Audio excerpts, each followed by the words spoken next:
This is 8 Minutes, a podcast helping you understand the energy and climate challenge in just a few minutes. I'm your host, Paul Schuster.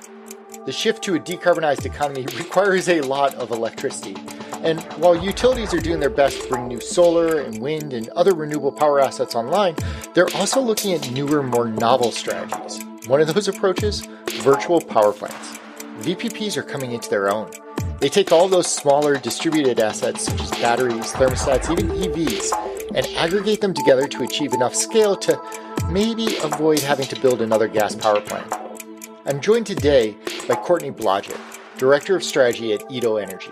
Edo is a VPP solutions provider that focuses on commercial buildings and developing a portfolio of distributed assets that can be used by the grid in flexible ways. I'm hoping she can help us understand a bit more about the role that VPPs play in decarbonizing the power grid. As a reminder, you can catch the entirety of my interview with Courtney on our sister podcast, More Than 8 Minutes. 8 minutes is how long it takes the sun's rays to hit Earth, or about how long the waiter needs to stand there as my wife decides what to order. I'm going to pay for that one. Let's get it on.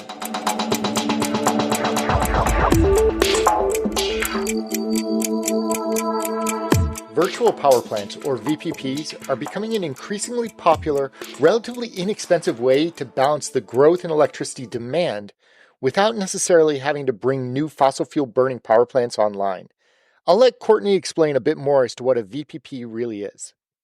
Virtual power plants that connect most with people is around residential and homes. So utilities throughout the country have programs where you can upgrade your thermostat to a smart thermostat. And then during these peak events, which is so think of a heat wave that's happening. Everybody comes home at 4 or 5 and just cranks up the air conditioning. And when that happens, the grid gets stressed. Those peak periods are when utilities are starting to sweat and say, do we have enough energy to meet the needs of everybody turning on their air conditioners and fans and everything else?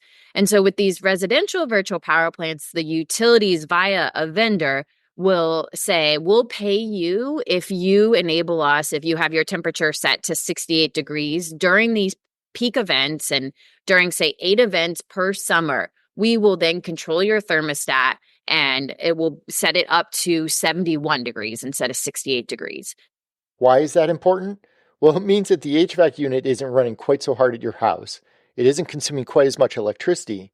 And if you combine enough homes together where they are shedding load, it means we can avoid turning on another gas-fired plant in order to meet the huge electricity demand.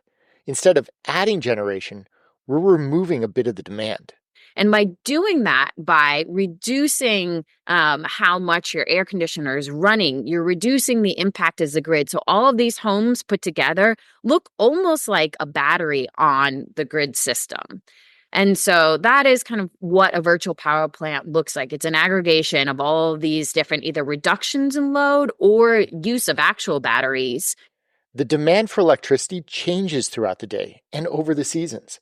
And the way the power grid has traditionally managed that variation is by adding quick start generation that can come online fast. That marginal generation is what is called peaking units and is often gas-fired or oil-fired power facilities.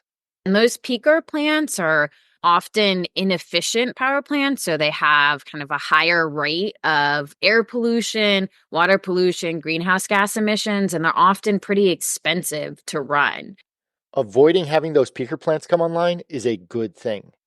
But as powerful as it is to aggregate residential homes together for a program like this, commercial buildings have been a bit untapped as to their potential, and for good reasons. There's no simple when you're working with commercial buildings. So in a home, you typically have 1, maybe 2 smart thermostats, a couple of zones maybe in the house, and typically 1 boiler, electric base heating, or a really simple system that you're controlling. Then we go to commercial buildings where we have hundreds of pieces of equipment that help make up the heating, ventilation, and air conditioning or HVAC system, and tens of thousands of data points being streamed from the building. Edo is a part of a growing network of companies looking to turn these buildings into assets for the power grid. Just to explain a little bit how we're doing load shifting and shedding. So a lot of it will come from temperature set points and changing those. So a commercial building will often have a temperature set point of, say, 69 degrees to 71 degrees. And the HVAC system is constantly working to maintain that temperature. And so what we would do is we would work with a facility manager who would talk to tenants and say, are you okay that during these events, the temperature set point goes from instead of being 69 to 71, it's 68 to 72. Often receive 24 hours notification from a utility. So we cool the building down to 68 degrees. And then the event starts at 68 degrees, and then the building is able to ride with minimal use of the HVAC system until it gets to 72 degrees. That process has a lot of value for building owners. The building's using less energy, it's creating less emissions, and it's creating less stress on the HVAC equipment, which doesn't need to run as hot as it otherwise would. But the process also has benefits for the utility system, too. We are typically looking, so when we're working with utilities, we're looking for utilities that have decarbonization goals. So the regulators saying you need to make this transition to clean energy, and they really need a solution so that they don't have to build more or turn on these existing fossil fuel power plants, and ones that have grid constraints.